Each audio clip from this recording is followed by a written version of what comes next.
Every day, something dramatic happens in the Caribbean that affects our lives. We'll give you the details. We'll give you the facts on Caribbean Perspective with Eddie Frederick. Here's Eddie Frederick. Welcome to Caribbean Perspective. So glad you can join us. The story that takes the lead in today's edition for Friday, 27th September 2024, and brought to you in association with our friends at Antillean Group. What is the future of the CBI in the Caribbean? Details after this important message. Believe in our strength, we'll stand by you. Protection from all, perils big and small.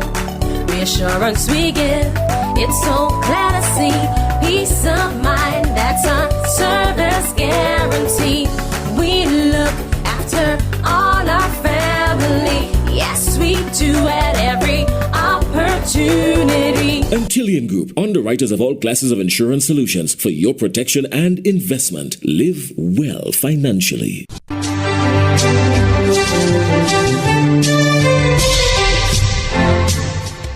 Welcome back. St. Kitts and Nevis attracts discussion on whether the CBI has run its course and if Caribbean countries should seek alternative routes for development. Andre Huey of SKN Newsline reports. What is the future of the Citizenship by Investment program?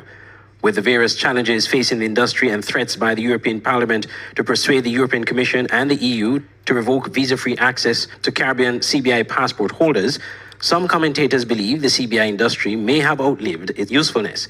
But for socio-political commentator Dwyer Astafan, there is hope for the St. Kitts and Nevis Citizenship by Investment program, providing that the government of the day follow through with its promises of reforming the program and making it more transparent. You all have heard me speak for years about problems with our Citizen by Investment business. Note that I've always been and continue to be a supporter of the CBI. In principle, I just prefer when things work properly and are properly managed, and transparently so, and that everybody gets their fair share in the process. Political analyst Peter Wickham, however, believes that it may be time for St. Kitts and Nevis to look at other industries as its mainstay of the economy, as CBI has run its course.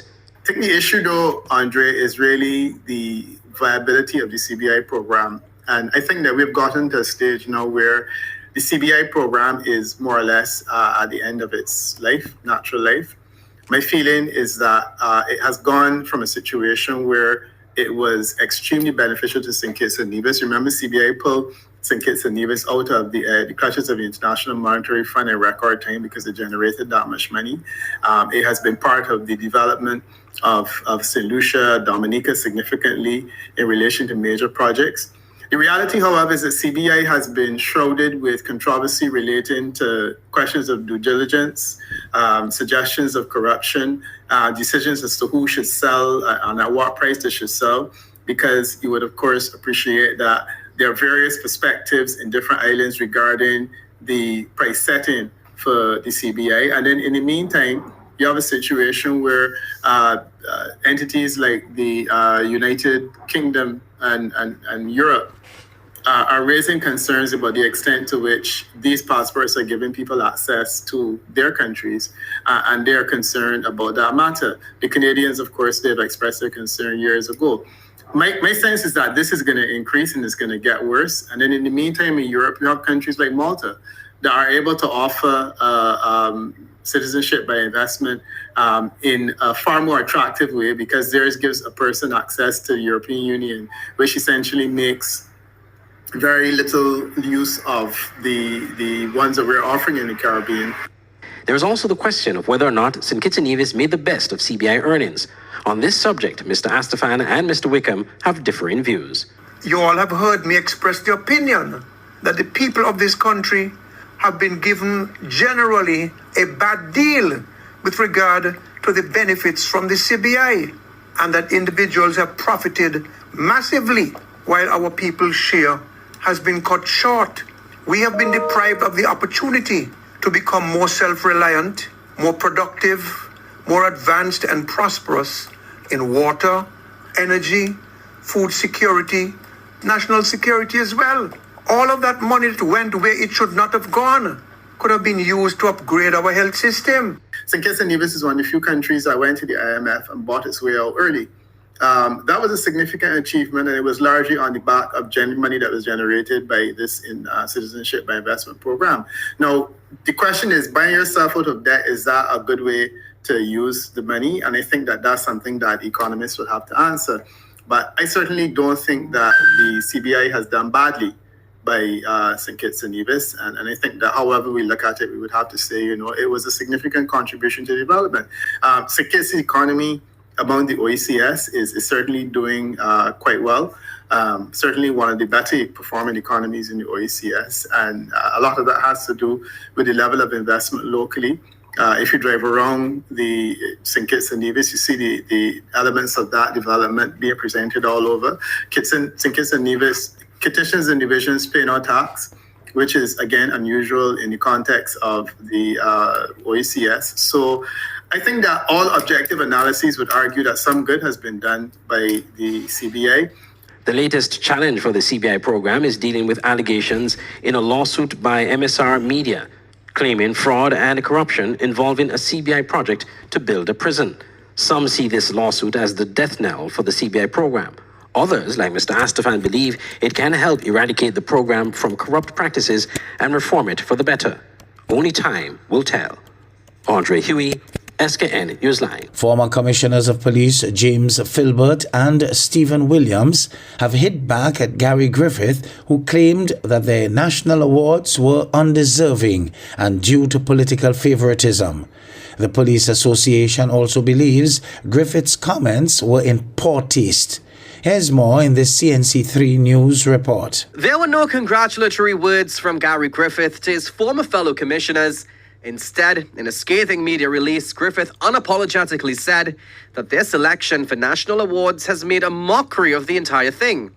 Both have been bestowed Shakonia Silver medals for their contributions to national security, but Griffith is questioning what success either of them have had at the helm of the TTPS. He went on to say that they may just be the recipients of political favoritism. But James Filbert is vehemently seeking to rubbish those claims. Filbert said he does not even know who recommended him for the award, but he does not have any political allies to do him such a favor. With respect to his track record in the TTPS, Filbert said if he stood still for 15 years, he'd have still accomplished more than Griffith did in the service. Meanwhile, Stephen Williams described Griffith's criticisms as quite hypocritical, seeing that Griffith often boasts of being a successful national security minister at a time when Williams headed the TTPS. In a rhetoric question, Williams asked CNC3 who was the sitting commissioner in 2014 when Griffith boasted that serious crimes had dropped to its lowest in 31 years. Williams said it's quite confusing that Griffith is questioning his success while trying to simultaneously build a career on it. And the Police Association came to the national awardees' defense. Gideon Dixon said it is quite strange that Griffith would accuse them of political favoritism. If it was political favors, both of them would have been confirmed in the office of Commissioner of Police. The only one on the backdrop of those three commissioners within that era who would have got confirmed is Mr. Griffith. Dixon urged Griffith to not devalue the work of men who rose from mere constables to commissioners.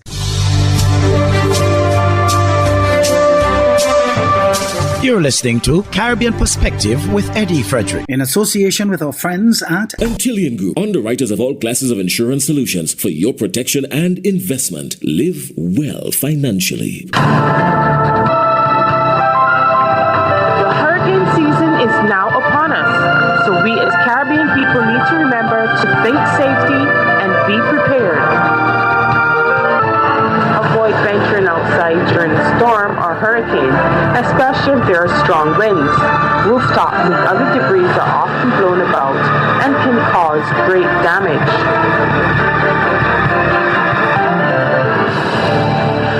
Haitian non-profit files criminal charges against Trump and Vance for comments about immigrants. More in this 19 News report. Certainly been in the news for weeks now. Accusations made at the debate about Haitians in Springfield, Ohio, eating pets. Well, now a Haitian nonprofit is taking serious action.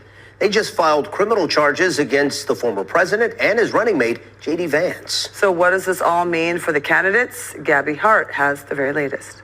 This Ohio city is at the center of political controversy. False claims against Haitian immigrants in Springfield have sparked bomb threats and even forced schools to close. But now there is a nonprofit that is fighting back in court.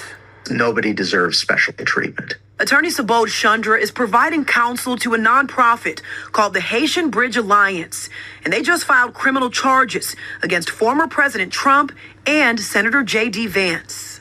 In Springfield, they're eating the dogs, the people that came in. They're eating the cats. They're eating the pets of the people that live there. Those comments put Springfield into the national spotlight. But those rumors of Haitians eating neighborhood pets have since been thoroughly debunked by officials at every level, from the city's mayor to the governor. But the damage is done. 33 bomb threats, school closures, college closures, city hall closures, and threats to the mayor and his family. The nonprofit filed a total of 6 charges in Clark County Municipal Court, including disrupting public service and making false alarms. Attorney Chandra explains the Ohio statute that made it possible for them to act.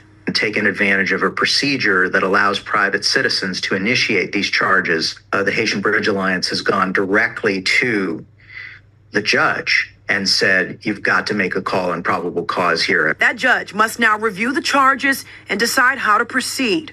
Chandra says there is a case to be made. The comments could be considered a criminal offense, and that those responsible should be held accountable, regardless of their power or position.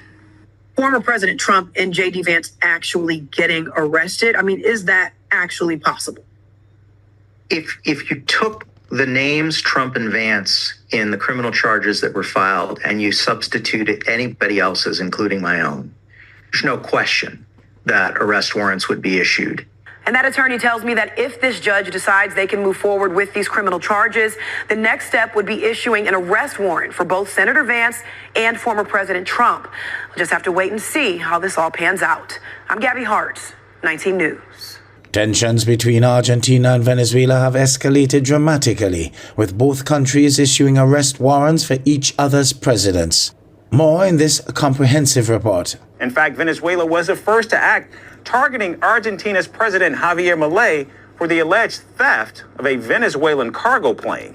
President Milei has been accused of ordering the dismantling of a seized Boeing 747 aircraft, which Argentina confiscated in 2022, suspecting it of having links to international terror groups.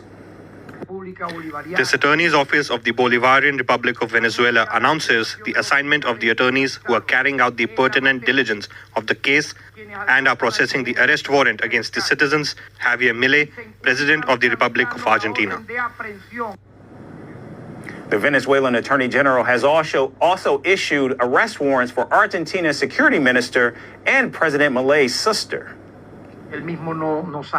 He is a neo-Nazi fascist and a thief who steals airplanes that belong to the Venezuelan people and the Venezuelan nation. One day, he wakes up and pretends to be a human beast. Another day, he appears with a wig and says he does not know his sexual identity. Now in retaliation, an Argentine court has ordered the arrest of Venezuela's President Nicolas Maduro and several top aides. The Argentine court accused Venezuela of crimes against humanity, including the kidnapping and torture of Venezuelan citizens. The court has also requested Interpol to issue a red notice for Maduro's arrest, marking a significant escalation in diplomatic hostilities. The feud between the two South American nations has been intensifying since President Milei, an outspoken critic of Maduro's socialist regime, took office in December.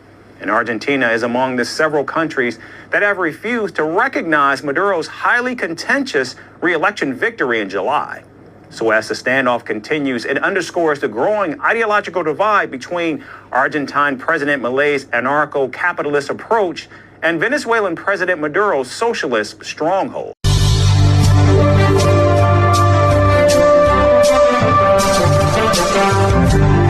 I am Eddie Frederick, wishing you a restful weekend. This has been Caribbean Perspective, a whole new approach to highlighting developments in the Caribbean. In the meantime, please follow us on Facebook and subscribe to our YouTube channel for daily regional news and more, in association with our friends at Antillian Group.